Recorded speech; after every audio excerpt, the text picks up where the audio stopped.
সময় আমাদের যেসব ভাইরা বা যেসব আন্দোলনকারীরা ওই জায়গায় হচ্ছে ট্রিটমেন্ট নিতেছিল, আপনাদের ওই হসপিটাল প্রশাসন থেকে হচ্ছে তাদেরকে ট্রিটমেন্ট ঠিকভাবে নিতে দেওয়া হয়নি।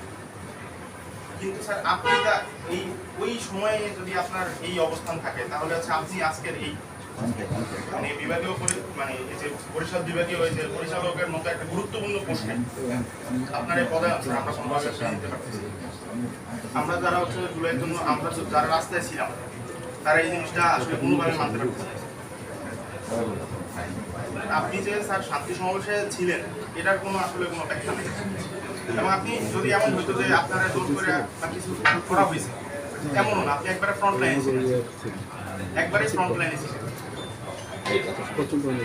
স্যার। এটা মানে আসলে কোনোভাবেই গ্রাহ্য না স্যার। এটার কোনো ব্যাখ্যা আছে? শান্তি সমাবেশে আমার ছবি আছে এবং স্যার আপনি ফ্রন্ট লাইনে ছিলেন, আসিফের অনেকেও তো যায় না। আমাকে বলতে চাই শান্তি সমাবেশে আমার ডিরেক্টরের নেতৃত্বে ওখানে আমার ডিরেক্টর, ডেপুটি ডিরেক্টর, তখনকার দুইজন পরিচালক আমরা সবাই ছিলাম। বিষয় হলো যে ওখানে যে শান্তি সমাবেশ সেটা আমি জানতাম। ওখানে আমাদের দরজা আটকানো থাকে।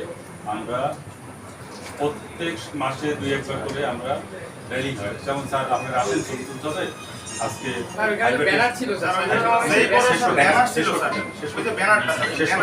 শেষ করতে চান। আমাদের দরজা আটকানো থাকে, আপনারা জানেন স্যার। র্যালি আছে, হাইপার টেনশন র্যালি, ডায়াবেটিসের র্যালি, লুপাসের র্যালি, তারপর আর্থাইটিসের র্যালি, বিভিন্ন সময় র্যালি হয় স্যার। আমরা যাই ছবি তুলতে চলে আসেন। ওই দিনও বলছে যে স্যার র্যালি আছে, কি র্যালি হবে সেটা তো আমরা জানতাম না। সেখানে যখন গেছি আমাকে বলতে হবে, যখন আমি গেছি তখন যখন বুঝতে পারছি যে এটা শান্তি সমাবেশের র্যালি, তখন আমি ওখান থেকে আমি পিছনে ছিলাম, সামনে ছিলাম না।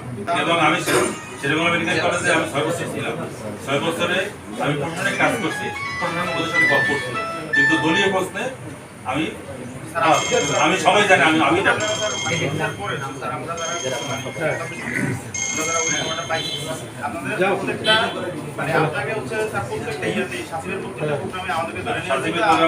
সাসিবের প্রোগ্রাম পাইলে অফিসিয়াল প্রোগ্রাম অফিসিয়াল প্রোগ্রাম। এটা হচ্ছে অফিসিয়াল প্রোগ্রাম, হসপিটালের আন্ডারে যদি প্রোগ্রাম না হয়, যদি এটা সাসিবের প্রোগ্রাম হয় তাহলে অফিসিয়াল প্রোগ্রাম আমার দেওয়া হবে। এটা আমাদের অফিসিয়াল প্রশাসনিক অ্যাডমিন ছিলাম, ঠিক আছে। সেখানে প্রশাসনিক কার্যক্রমে আমি যেতে বাধ্য হয়েছিলাম। প্রশাসনিক অ্যাডমিন তো ঠিক আছে, কিন্তু কথা হচ্ছে যে সাসিবের প্রোগ্রাম মানে সাসিবের প্রোগ্রাম আমি যাইনি। ওই প্রোগ্রামটা ডিরেক্টর ছিল না, আমি ওখান থেকে বের হতে পারিনি, আমি পিছনে চলে আসছি। স্যার ওইটা তো ওইটা কি আপনার ওইটা তো আপনার দায়িত্বের কাঠামোর মধ্যে পড়েই না। এই যে বেশ দীর্ঘ সময় চলেছিল এরকম তর্ক বিতর্ক, পক্ষে বিপক্ষে যুক্তি উপস্থাপনের চেষ্টা। তারপরও বরিশাল বিভাগীয় স্বাস্থ্য হাসপাতালের নতুন পরিচালক হিসাবে বিতর্কিত ভূমিকায় মনিরুজ্জামান শাহীন। সেটা স্পষ্ট প্রমাণিত হয় আশেপাশের চিকিৎসকদের বক্তব্যে, যারা ড্যাব সভাপতি ছিলেন। সব প্রোগ্রাম গত যে নিয়ম ছিল সব প্রোগ্রাম ওখানে নিয়ম ছিল যে তারা নিয়ে গেছে। তাহলে ওখানে যারা ছিল ওখানে তো আমার অনেক ছেলেরা ছিল, যে প্রফেসর ডাক্তার আনোয়ার হোসেন ছিল, তারপরে ছিল, তারা কি কেউ এইসব প্রোগ্রামে গেছে? তারা ডিপার্টমেন্ট অফ ডিফেন্স কে তারা যায় নাই।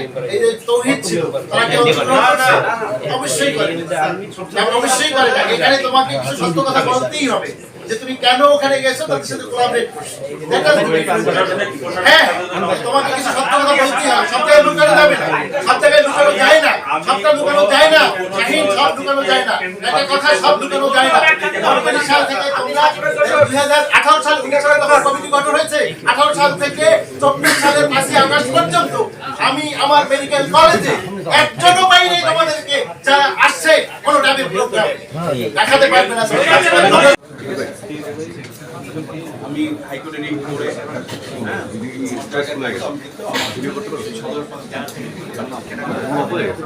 আমি সরাসরি এখানে সাংবাদিক সরাসরি রাজনৈতিক প্রোগ্রামে আগের থেকেই আমি এখন আমি কোনো রেফারেন্স দিতে চাই না।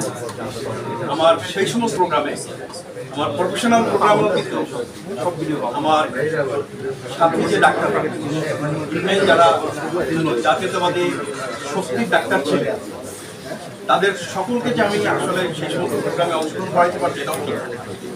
আমি অনেক রিকোয়েস্ট করে কিন্তু সবাইকে আনা পারিনি।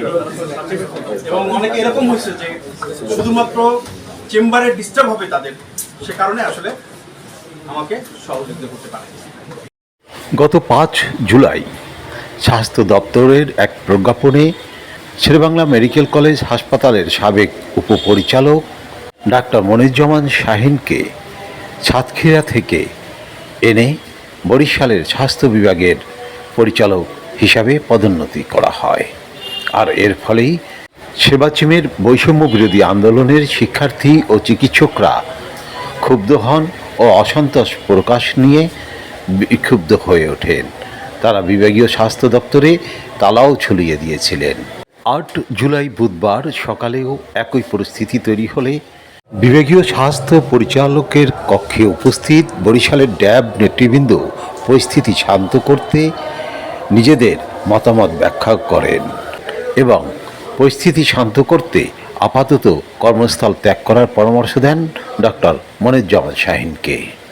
ড্যাব নেতৃবৃন্দের পরামর্শ মেনে নিয়ে শিক্ষার্থীরা আপাতত শান্ত হলেও তারা তীব্র হুঁশিয়ারি উচ্চারণ করেন এবং ডক্টর মনিরুজ্জামান শাহিনের পদত্যাগের দাবিতে বিক্ষোভ করতে করতে বের হয়ে যান শিক্ষার্থীরা। আপত্তি থাকে না নাকি? না স্যার, আপত্তি অবশ্যই আছে। না, উনি তো অন্য পদে থাকে। এখন কথা হচ্ছে উনি শান্তির সাথে উনি স্যার, শান্তি কমিটির লোক যেখানে যাবে স্যার সেখানে স্যার আপনার প্রতি স্যার আপনি যেহেতু এটাকে সমাধান চাইতেছেন, আপনি স্যার সবার আগে আমাদের যে পরিচালক সাইফুল ছিল তার পদায়ন আগে সবার আগে করবেন, তারপরে হচ্ছে ওনারা করবেন। কারণ ওনারা আর সাইফুলের মধ্যে কোনো তফাৎ নেই। আমি সেটাই বলছি যে সাইফুল তো এখন একটা পদে আছে। না না, ওনারা আরো চয়েস দিতে আছে। উনি ওরকম একটা হলে তোমরা খুশি হও। আমরা বরিশালে চাই না। না স্যার, উনি হচ্ছে এটা হচ্ছে বরিশালের ভিতরে থাকতে পারবে না। উনি স্যার অন্য জায়গায় বলেন নাই, তাহলে স্যার ওই যে পরিচালক সাইফুল আর ওনার মধ্যে তফাৎটা কি? আপনারা সাইফুলরে হচ্ছে আগে হচ্ছে ইয়া করেন, তার হচ্ছে ওরা আগে ইয়া করেন, তারপর হচ্ছে ওনারা দিয়ে। কারণ উনি তো একদিনের জন্য হচ্ছে বিরোধিতা করেন। উনি যদি এখন বলে যে আমি মনে মনে ছিলাম, এখন উনি মনে মনে ছিল কিনা আমরা জানি না।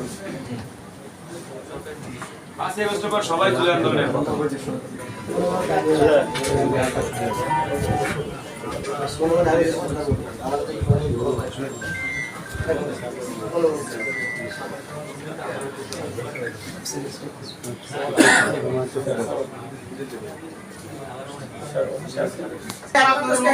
কিন্তু কথা হচ্ছে স্যার, উনি হচ্ছে ওই সময় আমাদের বিরোধিতা করছেন, কারণ ওনার যে অবস্থান, উনি এখন বলতে উনি মনে মনে ছিলেন, ঠিক আছে, মনে মনেই ছিল না, মনে মনে ছিলাম না তো।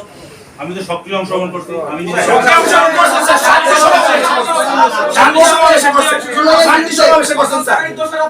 স্যার, আপনি তো এতক্ষণ বলতেছেন যে আপনাদের ছেলে